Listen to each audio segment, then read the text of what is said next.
Opa, tudo bem? Como você está? Hoje aqui vamos continuar com a nossa leitura bíblica, com o nosso estudo bíblico. Hoje nós vamos continuar no livro de Números. Hoje nós vamos ler aqui do capítulo 19 até o capítulo 21 do livro de Números. A gente está vendo aqui, né, Moisés ali passando por muitas aflições, muitas dificuldades, né, junto com os filhos de Israel. Eles estão no deserto ali, né, caminhando para a Terra Santa. Mas a gente percebe que os filhos ali de Israel, né, estão muito incrédulos, né, não, por muitas vezes as tentações no meio do caminho, no meio do deserto, tenta desanimar o povo e eles dão espaço, né, a essas tentações, dão espaço para até para pecados, né, e consequentemente eles têm as suas consequências, né, como todos os nossos atos têm as consequências, o pecado também tem a consequência. Então a gente vai ler aqui, a gente vai dar continuidade para a gente entender como que está sendo essa transição do povo aí no meio do deserto. Como que Deus está formando o seu povo ali, né? No meio do deserto. Vamos aqui começar no capítulo 19. Javé falou a Moisés e a Araão: Este é o estatuto legal que Javé ordena. Diga aos filhos de Israel que tragam para você uma novilha vermelha, sem mancha e sem defeito, e que nunca tenha usado canga. E a entreguem ao sacerdote Eleazar, que a levará para fora do acampamento e a mandará imolar na presença dele. Eleazar molhará um dedo no sangue dela e salpicará 7 vezes na direção da tenda da reunião. Depois mandará queimar a novilha na presença dele. Serão queimados o couro, a carne, o sangue e os intestinos. O sacerdote pegará então galhos de cedro, sopo e púrpura escarlate, e jogará tudo isso no fogo onde a novilha está sendo queimada. A seguir, o sacerdote lavará suas roupas, tomará banho e voltará para o acampamento. Ficará impuro até a tarde. Quem tiver queimado a novilha também deverá lavar suas roupas e tomar banho, e ficará impuro até a tarde. Um homem puro ficará encarregado de recolher das cinzas da novilha e a colocá-las em um lugar puro fora do acampamento. A comunidade dos filhos de Israel conservará as cinzas para preparar a água purificadora. É um sacrifício pelo pecado. Então eles estão aqui preparando, né, a água da purificação. Quem tiver recolhido as cinzas da novilha deverá lavar suas roupas e ficará impuro até a tarde. Esta é uma lei perpétua para os filhos de Israel e para os imigrantes que vivem no meio deles. Quem tocar um cadáver humano ficará impuro por 7 dias. Deverá ser purificado com água da purificação no terceiro e no sétimo dia. Ficará puro. Se não fizer isso, não ficará puro. Quem tocar um cadáver, isto é, o corpo de uma pessoa morta, e não se purificar, profanará a morada de Javé e será excluído de Israel.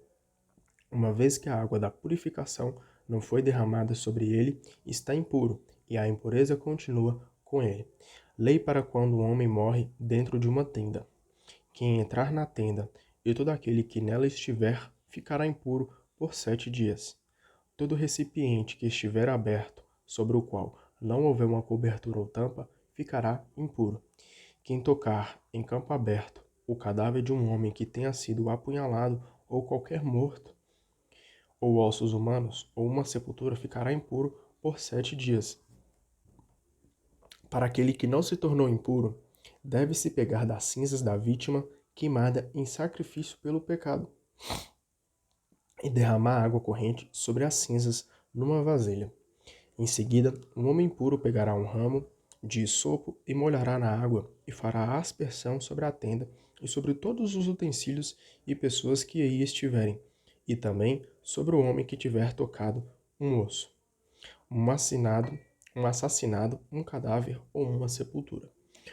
O homem puro não fará aspersão sobre o impuro no terceiro e no sétimo dia. No sétimo dia, ele ficará livre do seu pecado, lavará suas roupas, tomará banho e à tarde ficará puro. O homem impuro que não se purificar será excluído da comunidade porque poderia contaminar o santuário de Javé. A água da purificação não foi derramada sobre ele, por isso continua impuro. Isto é uma lei perpétua. Quem tiver feito a aspersão com a água da purificação deverá lavar suas roupas. Quem tocar a água da purificação ficará impuro até a tarde. Tudo aquilo que o impuro tocar ficará impuro. A pessoa que tocar o impuro ficará impura até a tarde. Então aqui, né, a gente está vendo ali como vai ser feita a água da purificação. Essa água, né, que era destinada ali em sacrifício pelo pecado. Então todas as vezes, né, que os filhos de Israel, todo o povo ali daquela região, pecava contra Deus, eles se abençoavam, né, com essa água da purificação para que tivesse, né, o sacrifício ali pelo pecado, tivesse ali o arrependimento, né, sobre aquela falta que aquela pessoa cometeu, tá? Agora vamos aqui iniciar o capítulo 20. A comunidade inteira dos filhos de Israel chegou no primeiro mês ao deserto de Sim, e o povo acampou em Cádiz. Aí morreu Maria e foi sepultada. Faltava água para a comunidade, e as pessoas se amotinaram contra Moisés e Araão.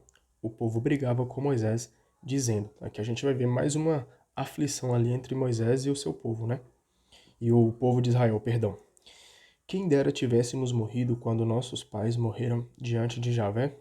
Por que você trouxe a comunidade de Javé a este deserto, para morrermos aqui, junto com os nossos animais? Por que você nos fez sair do Egito para nos trazer a este lugar deserto, onde não se pode semear sem figueiras, vinhas e romãzeiras, e até sem água para beber? Moisés e Arão se afastaram da comunidade, foram para a entrada da tenda da reunião e se prostraram diante dela, com o rosto por terra. Então a glória de Javé apareceu sobre eles. E Javé disse a Moisés: Pegue a vara junto com o seu irmão Arão e reúna a comunidade. Em seguida, na apresentação deles, ordene que a rocha dê água. Você tirará água da rocha para dar de beber à comunidade, aos animais. É interessante que, né, até voltando aqui no versículo 6, fala que Moisés e Arão se afastaram da comunidade, né, e foram para a tenda da reunião. E eles se prostraram diante dela, né, com o rosto por terra.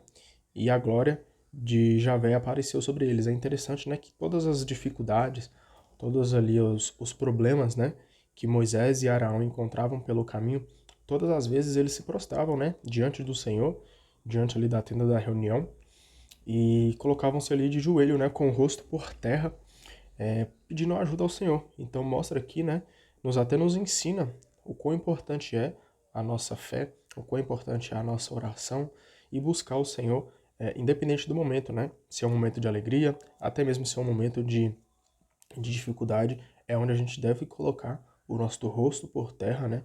E pedir para que Deus nos abençoe. E pode ter certeza, né? Que assim como Deus até fala, então a glória de Javé apareceu sobre eles, para todos aqueles, né, que buscam o nome do Senhor, ele vai aparecer através das suas glórias, das suas bênçãos. Isso aí é um fato. Moisés pegou a vara que estava na presença de Javé, conforme este lhe havia ordenado. Moisés e Araão reuniram a comunidade diante da rocha. Então Moisés lhe falou: Ouçam, rebeldes, vocês acreditam que podemos ficar... Perdão, vocês acreditam que poderemos tirar a água desta rocha? Moisés levantou a mão e bateu na rocha 2 vezes com a vara. A água jorrou em abundância, e a comunidade e os animais puderam beber. Então Javé disse a Moisés e a Arão: Já que vocês não acreditaram em mim e não reconheceram a minha santidade na presença dos filhos de Israel, vocês não farão esta comunidade entrar na terra que eu vou dar a eles. Essa é a fonte de Meriba, onde os filhos de Israel discutiram com Javé, e ele manifestou a sua santidade para eles. Então, né, aqui no início do capítulo 20, a gente pode, né, perceber que não devemos confiar no nosso Senhor, mesmo ali passando pelo momento de tribulações, né, momento de deserto aqui, igual os filhos de Israel, muitas vezes eles desconfiaram, né, de tudo aquilo que eles estavam passando, queriam até voltar, né, para a terra do Egito, onde eles estavam sendo escravizados. É bem importante a gente lembrar disso. Então, quando Deus está aí colocando eles no caminho, né, de entregar ali a terra prometida para eles, mesmo assim, eles tentam cair nas suas fraquezas, nas suas limitações e preferem voltar para trás do que caminhar para frente. Mas Deus mostra aqui, né, que através aí do seu poder, através da sua santidade, né, ele pede ali para Moisés tirar água da rocha e mostra que Deus está junto com eles, que Deus de forma alguma abandona seus filhos mesmo nos momentos de dificuldade. E por esses momentos de dificuldades, né, podem ser até momentos desafiadores aí que Deus está nos formando para algo muito maior. Assim como ele estava fazendo aqui com os filhos de Israel, quando a gente está passando aí por desertos na nossa vida, né, Deus está nos formando, está nos transformando aí para nos entregar algo muito maior. Então, nós não devemos desconfiar daquilo que Deus coloca em nossa vida. Nós devemos sempre, né, colocar nas mãos dele, entregar nele, né, que a gente tenha a sabedoria correta, né, de caminhar aí nesses desafios do dia a dia, para que a gente possa também atingir a nossa terra prometida. De Cade, Moisés mandou mensageiros ao rei de Edom, com esta mensagem: Assim diz o seu irmão Israel: Você sabe as dificuldades que temos passado. Nossos antepassados desceram para o Egito, onde moramos por muito tempo. Os egípcios, porém, nos maltrataram, a nós e aos nossos antepassados. Então gritamos para Javé, e ele nos ouviu, e mandou um anjo para nos tirar do Egito. Agora estamos em Cádiz, cidade que fica nos limites do seu território. Deixe-nos atravessar o seu país, não passaremos pelos campos nem pelas vinhas, e não beberemos da água dos poços. Seguiremos pela estrada real, sem nos desviar, nem para a direita e nem para a esquerda, até atravessar o seu território. Mas o rei de Edom respondeu: Não passe pelo meu país. Caso contrário, marcharei contra vocês com a espada. Os filhos de Israel insistiram: Seguiremos pela estrada principal. Se nós ou nossos animais bebermos de sua água, pagaremos o preço a você. Deixe-nos atravessar a pé. O rei de Edom respondeu: Não atravessem. E saiu ao encontro deles com muita gente, fortemente armada. Como Edom não quis deixar os filhos de Israel atravessar o território dele, tiveram que tomar um desvio. Então a gente presencia aqui, né, como eu tinha comentado, mais uma provação, porque a gente vê que o pessoal, os filhos de Israel, né, estão no caminho ali, só que no meio do caminho eles precisam passar por uma cidade. Só que o rei, né, o rei de Edom, disse que eles não iam passar. Então, muitas vezes, né, nós vamos ter até discordâncias aí, até provações ali de outras pessoas tentando até duvidar daquilo que a gente está fazendo, daquilo que a gente do caminho que a gente tá caminhando, né? E mesmo assim, a gente não deve permanecer parado. A gente percebe aqui, né, que os filhos de Israel, eles tiveram que tomar um desvio, mas eles continuaram o caminho. Então a gente percebe aqui que o povo de Israel está passando por uma provação, mas é aquilo que a gente tinha comentado. Tem que manter muito a fé em Deus, tem que confiar muito no Senhor. A comunidade dos filhos de Israel levantou acampamento em Cádiz e chegou ao monte Or. Javé disse a Moisés e a Araão, perto do monte Or, na fronteira da terra de Edom: Araão vai se reunir com seus antepassados e não entrará na terra que eu vou dar aos filhos de Israel, porque vocês foram rebeldes às minhas ordens na fonte de Meriba. Tome Araão, o seu filho, Eleazar, e faça-os subir ao monte Or. Tire as vestes sacerdotais de Araão e vista com elas os filhos dele. Eleazar, pois Araão se reunirá com os seus antepassados e morrerá aí. Moisés fez conforme Javé havia ordenado, e subiram ao monte Or diante de toda a comunidade. Moisés tirou as vestes sacerdotais de Araão e com elas vestiu o filho dele, Eleazar. Araão morreu aí, no alto do monte. Moisés e Eleazar desceram ao monte, e toda a comunidade viu que Araão tinha morrido, e toda a casa de Israel chorou por Araão durante 30 dias. Então aqui a gente viu, né, que pela falta de confiança ali de Araão, ele foi castigado, né, e castigado aí até a morte. Então a gente percebe aqui, só um minuto. Tive que fazer aqui uma breve pausa, mas já estamos de volta aqui e já vamos finalizar aqui o capítulo 21 do livro de Números, beleza? O rei de Arad, o cananeu, que habitava o Neguebe, ficou sabendo que os filhos de Israel vinham pelo caminho de Atarim. Então os atacou e capturou alguns como prisioneiros. Então Israel fez um voto a Javé: se entregares este povo em meu poder, eu consagrarei suas cidades ao extermínio. Javé atendeu a Israel e lhe entregou os cananeus em seu poder. Então os filhos de Israel os consagraram ao extermínio, junto com as cidades deles, e o lugar ficou sendo chamado Horma. Eu até destaquei aqui essa parte que fala do extermínio, né? Uma parte aqui, uma breve explicação que tem aqui na Bíblia, que eu achei bem interessante. A consagração ao extermínio significava destruir completamente tudo o que pertencia ao inimigo. Desse modo, evitava-se a contaminação com qualquer sistema de vida contrário ao projeto de Javé. Horma significa extermínio. Então a gente via, né, que tudo aquilo ali que pertencia ao inimigo, né, era uma forma de destruição para que não houvesse ali, né, uma certa adoração, né, um certo pertencimento ali ao maligno, né. Versículo 4. Do Monte Or, eles tomaram o caminho para o Mar Vermelho, contornando o território de Edom. Mas o povo não suportou a viagem e começou a murmurar contra Deus e contra Moisés, dizendo: por que nos tiraram do Egito? Foi para morrermos neste deserto? Não temos nem pão nem água, e estamos enjoados desse pão de miséria. Então Javé mandou contra o povo serpentes venenosas que os picavam, e muita gente de Israel morreu. O povo disse a Moisés: pecamos falando contra Javé e contra você. Suplique a Javé que afaste de nós estas serpentes. Moisés suplicou a Javé pelo povo, e Javé lhe respondeu: faça uma serpente venenosa e coloque-a sobre um poste. Quem for mordido e olhar para ela ficará curado. Então Moisés fez uma serpente de bronze e a colocou no alto de um poste. Quando alguém era mordido por uma serpente, olhava para a serpente de bronze e ficava curado.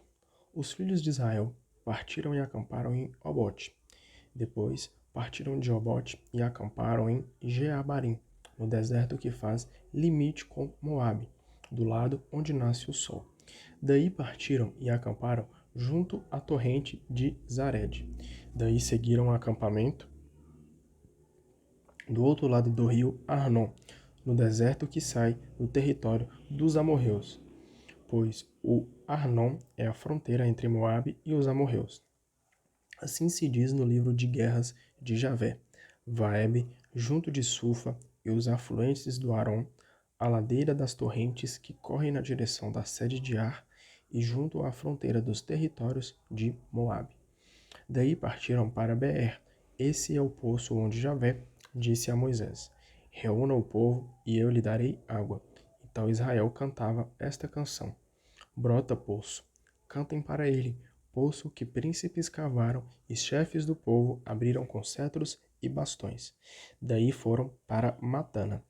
De Matana para Naliel, de Naliel para Bamote, e de Bamote para o vale do campo de Moabe, em direção às alturas do Fasga, que domina o deserto.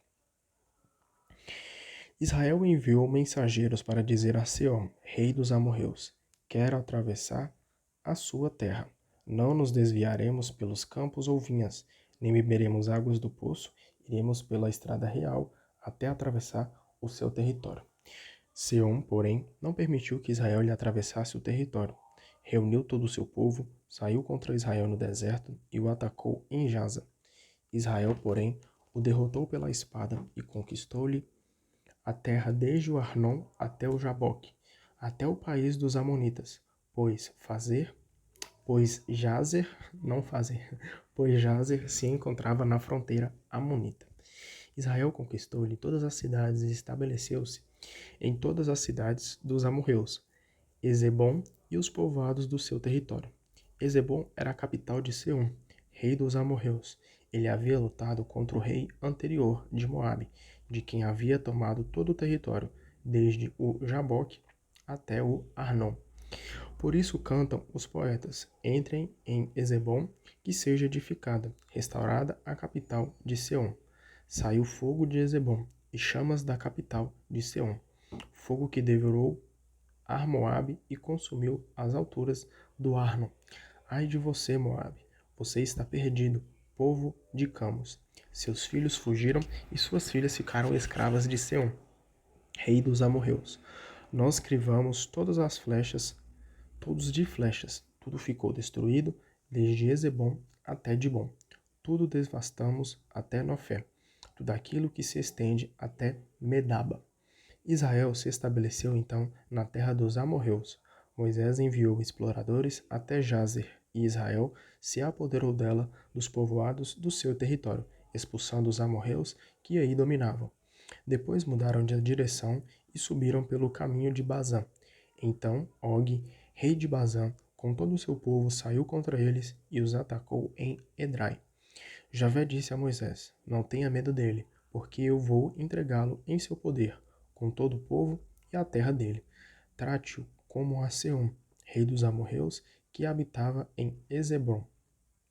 Os filhos de Israel o derrotaram, e também os seus filhos e todo o povo dele, sem deixar ninguém com vida, e tomaram posse do território dele. Então aqui, né, a gente finaliza com a nossa leitura do dia de hoje. Estamos vendo aqui que o pessoal, os filhos de Israel, mesmo ali com muitas dúvidas, com muitas incertezas, mesmo assim Deus está ali caminhando junto com eles, né? E óbvio, castigando, né?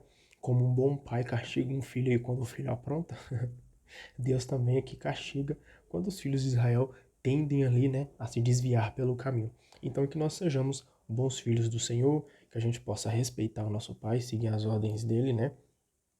E, e caminhar aí junto com ele, porque senão nós vamos ganhar castigo também. Brincadeiras à parte, que a gente possa ser um filho obediente do nosso Senhor, do nosso Deus.